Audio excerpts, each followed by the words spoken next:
Coach, another game where your team goes down by a bunch and makes a really exciting hockey game out of it. What did you make of this one overall first?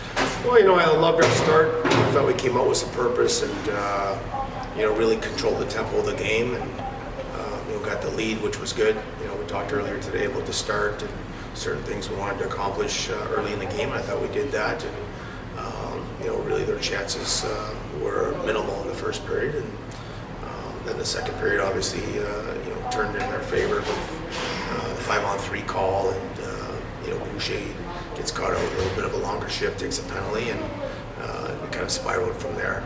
But certainly in terms of resolve and ability to come back, we showed it again, right? So, that's certainly a positive from it. But overall, certainly, the discipline certainly was a major factor in the game tonight for a lot of different reasons. Yeah, it's like a broken record almost. It seems like we've seen this kind of game over and over again so early in the season. Is it really just come down to controlling the discipline, or are there more factors to this? Well, I think there's more factors.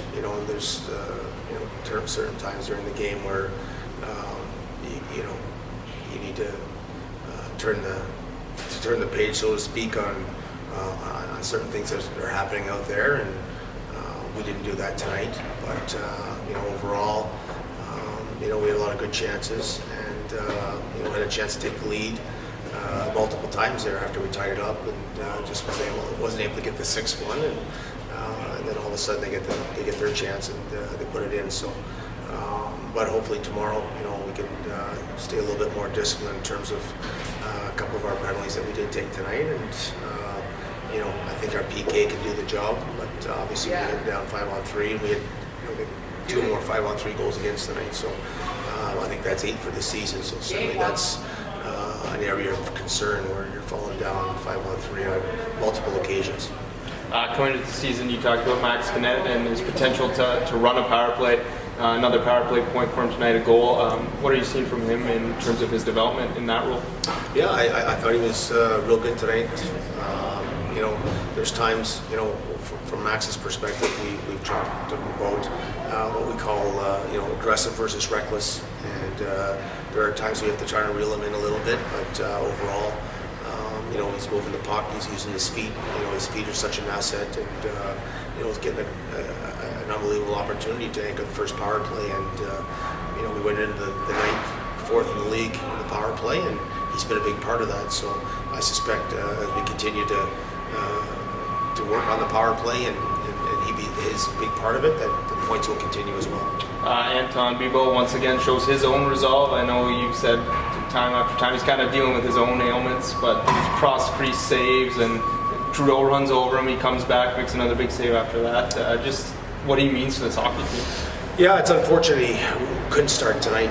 We were just with what he's got going on, after not being able to start Wednesday, we thought that we would give him a couple extra days rest and get him in there tomorrow night, and that was the plan. But obviously things change sometimes, and I just had no choice, and I did talk to Beebs this morning about hopefully him having the night off and being able to be ready for tomorrow, and he said, hey, if things happen, then I'll be ready. So you're always coaching in the moment and trying to win that particular hockey game, and I just felt that we were playing well enough at the time to make the change there, and we came back and scored a goal right away. So he's a very tough kid, and he's going through a lot right now with some of his, as you say, his own ailments, and hopefully over time here we can get Sogard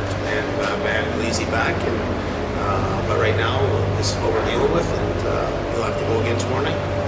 Yeah, how do you kind of handle the goaltending situation right now? As obviously Flodell has not been up to par in his last 2 starts, and Bibeau can't play every single game. So how do you deal with this? Yeah, that's a good question. The good news is, I guess, from our perspective, is we don't play till Friday, at home here, and I've been told that Forsberg is a short-term situation, so hopefully we can get Mandolisi back at some point next week, where he can help with that 3-and-3 next week with Bibeau, and Sogard is progressing, but to the point where when can he play, I'm not quite sure. So the goaltending situation remains in flux, I guess. So our focus just has to be tomorrow night and getting a good start for Bebo and trying to get a W where we don't fall too far behind the 500 mark. Yeah, and is there, looking ahead to tomorrow, is there some confidence based on how you guys finished the game tonight? Well, I think so. We scored 5 goals. We show a lot of resilience, and we did some good things. Unfortunately, the game spiraled out of control a little bit there, and when you're pushing from behind, it's normal to give up chances, and that certainly happened. But the fact that we battled back from 4-1 and 5-2 is certainly a positive. But we'll just have to turn the page tomorrow and try and play a little bit better defensively, get some important stops from Bebo, stay disciplined, and I think we'll be fine for the 2 points. Okay, thanks, guys.